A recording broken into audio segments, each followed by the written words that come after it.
साथ आकांक्षा यादव। वक्त हो चुका है न्यूज आर का, तो आइए नजर डालते इस वक्त की बड़ी खबर पर। हमारे संवाददाता ने पुजारी जयदीप देव जी की बात की तो पता चला कि वलसाइड जिले के धर्मपुर तहसील स्थित काला राम जी मंदिर के 4 निवास स्थान में से एक रूम में तत्कालीन राजचंद्र आश्रम के गुरुराज चंद्र जी वहां ठहरे थे। वो रूम धर्मपुर स्थित मोहनगढ़ पे आए राजचंद्र आश्रम के गुरु राकेश जवेरी और उनके अनुयायियों लोग ने अपनी राजकीय वक्त का उपयोग करते हुए प्रशासन से ये रूम कहाँ उनके गुरु ठहरे थे वो रूम की मांग की और प्रशासन ने ये रूम उनको दे भी दिया।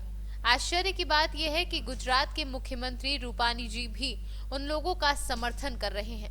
इस बात का विरोध करते हुए मंदिर के पुजारी जयदीप दवे ने गांव लोगों का समर्थन लेते हुए मामलतदार को आवेदन पत्र देते हुए अपना विरोध प्रदर्शन किया, लेकिन पत्थर पे पानी जैसा हुआ। जयदीप ने अभी तक 500 अर्जी प्रशासन को की, लेकिन कुछ फायदा नहीं हुआ।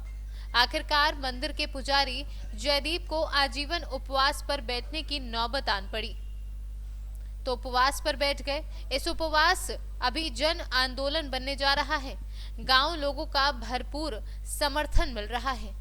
हमारे संवाददाता ने जब मंदिर के पुजारी और उनके समर्थन में जुड़े वहां के स्थानीय लोगों को पूछा गया ये विषय के बारे में, तब उन्होंने कुछ इस तरह बताया। जिले का धर्मपुर गांव, जहां से काला राम जी मंदिर 400 वर्ष पुराना एक पौराणिक मंदिर है। यह मंदिर धर्मपुर मामलतदार के नेतृत्व में देवस्थान ट्रस्ट के अधीन आता है। इन मंदिरों को धर्मपुर के श्रीमद राजचंद्र संस्थान को स्थानीय नेताओं, अग्रणियों और मामलतदार के द्वारा अवैध आदेश के अनुसार उनको सौंप दिया गया था। इस संबंध में मामलतदार का ऑन रिकॉर्ड यह कहना है कि यह आदेश उपरोक्त अधिकारियों के दबाव के कारण बनाया गया है। इन आदेश के लिए मामलतदार से कोई ट्रस्टी नहीं मांगा, कोई ट्रस्टी द्वारा कोई मंजूरी नहीं ली गई है, न किसी चैरिटी आयुक्त की मंजूरी मांगी गई है और न ही किसी समाचार पत्र में कोई आपत्ति सूचना या विज्ञापन दिया गया है।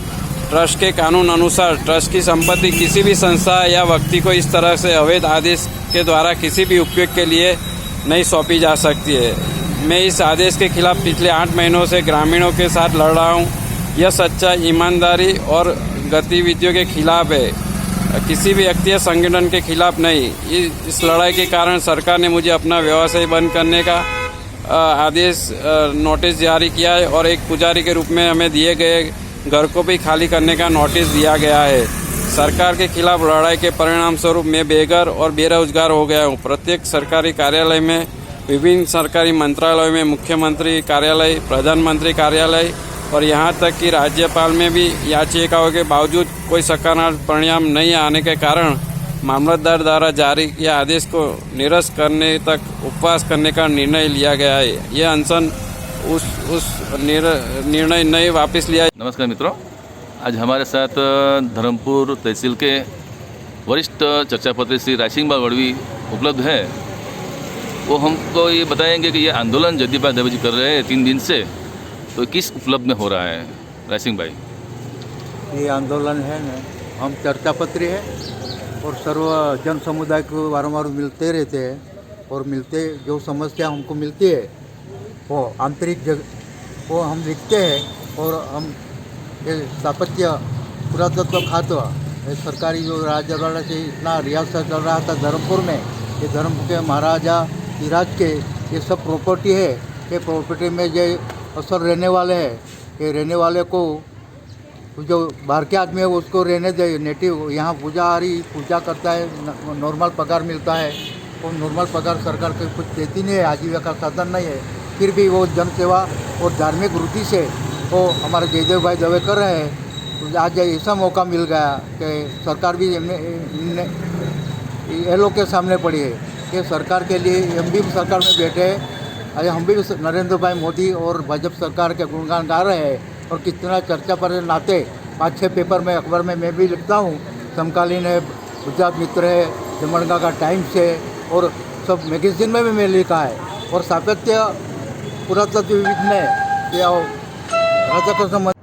ये जो काला राम जी मंदिर का जो जगह का विवाद है, उसमें मंदिर के पुजारी जो लड़ाई लड़ रहे हैं उसकी वजह से उनको पर्सनली सिस्टम से टारगेट किया जा रहा है। उनको घर खाली करने की नोटिस दी जा रही है। उनको घर पे बैठ के जो छोटा कुछ धंधा कर रहे हैं वो क्यों कर रहे हैं ऐसा उनको दबाया जा रहा है। तो उनकी जो ये लड़ाई है उसमें ग्रामजनों का पूरा सहयोग है। ग्राम के लोग उनके साथ है, उनके साथ आके रोज़ यहाँ पे बैठ रहे हैं। उनका जो उपवास है आज उनका तीसरा दिन है, फिर भी वो एकदम स्वस्थ है। फिर अभी आगे जो कुछ भी होगा उसकी जवाबदारी सरकार की बनेगी। सरकार को इस विषय में ध्यान देना चाहिए और कुछ समाधान निकले ऐसा कुछ करना चाहिए। मैं तुषार गोस्वामी, धर्मपुर का ही नागरिक हूँ मैं। जयदीप दवे जी मेरा फ्रेंड है, मेरे मित्र हैं। जयदीप दवे जी कालाराम जी मंदिर के अभी तत्कालीन पुजारी हैं। वो बाप दादा का ज़माना से 4 पीढ़ी से अपने ये मंदिर की पूजा करके आ रहे हैं। उनके दादा, उसकी मम्मी, अभी वो खुद ये मंदिर की पूजा कर रहे हैं।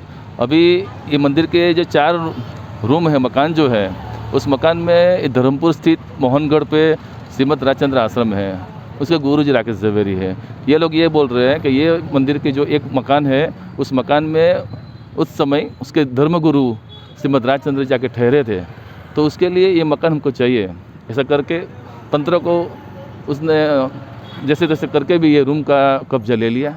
इसके विषय के बारे में जयदीप जी और गांव वाले इकट्ठे होकर मामलतदार को उस समय आवेदन पत्र दिए थे।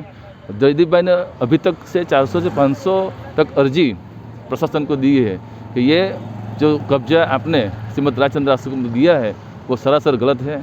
फिर भी न मान के प्रशासन ने ज़बरदस्ती जयदीप भाई दवे जी को बोल दिया कि ये मंदिर की पूजा जो आप कर रहे हो सरासर गलत है, आप पुजारी नहीं हो और ये मंदिर खाली करो, ये रूम खाली करो। ऐसा करके जयदीप भाई को नोटिस दिए है जो सरासर गलत है। उसको कोई न्याय नहीं मिल रहा है। इस हिसाब से जयदीप दवे जी को ना छूट के ना मजबूर होके ये आमरणत उपवास पे उतरना हुआ। गांव वालों को अच्छा सपोर्ट मिल रहा है। मुझे भी अच्छा है कि ये उपवास पे उतर के जयदीप भाई की जान को कोई जोखिम ना पड़े। अभी उसकी जान को जोखिम होगा तो उसका जवाबदार तंत्र हो गए। हम आशा करते हैं जयदीप भाई की ये जो न्यायिक लड़त है उसका विजयी मिले। अस्तु, जय भारत।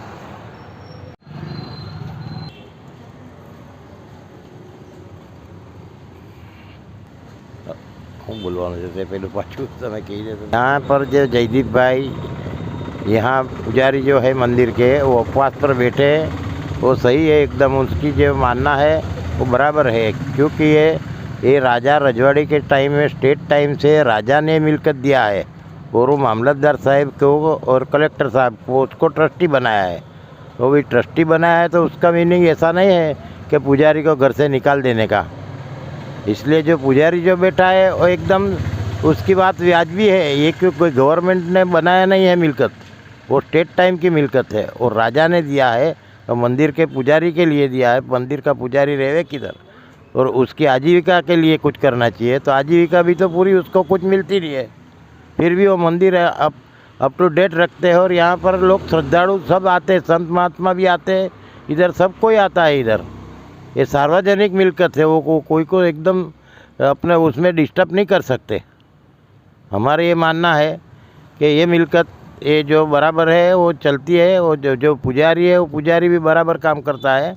पुजारी को इसमें कोई लंबी कुछ इनकम नहीं है, फिर भी उसका गुजारा कैसे करता है वो उसको पता होगा।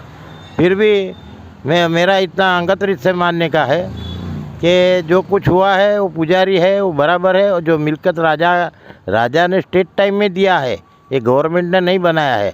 वो मर्जर हुआ ने जब भी उसका वहीवटदार निमा है मामलतदार साहब, कलेक्टर साहब, तो आज तक उन्होंने तो बराबर चलाया है। मामलतदार साहब, कलेक्टर साहब से हमसे कोई कि गवर्नमेंट से हमसे कोई विरोध नहीं है, पर जो अभी जो इसमें डिस्टर्बेंस होता है वो वाजिबी नहीं लगता है हमको।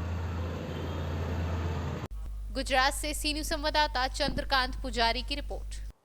फिलहाल के लिए न्यूज आवर में बस इतना ही। देश और दुनिया की तमाम बड़ी खबरों के लिए जुड़े रहे सी न्यूज भारत के साथ। हर खबर आपके साथ, आपके हाथ।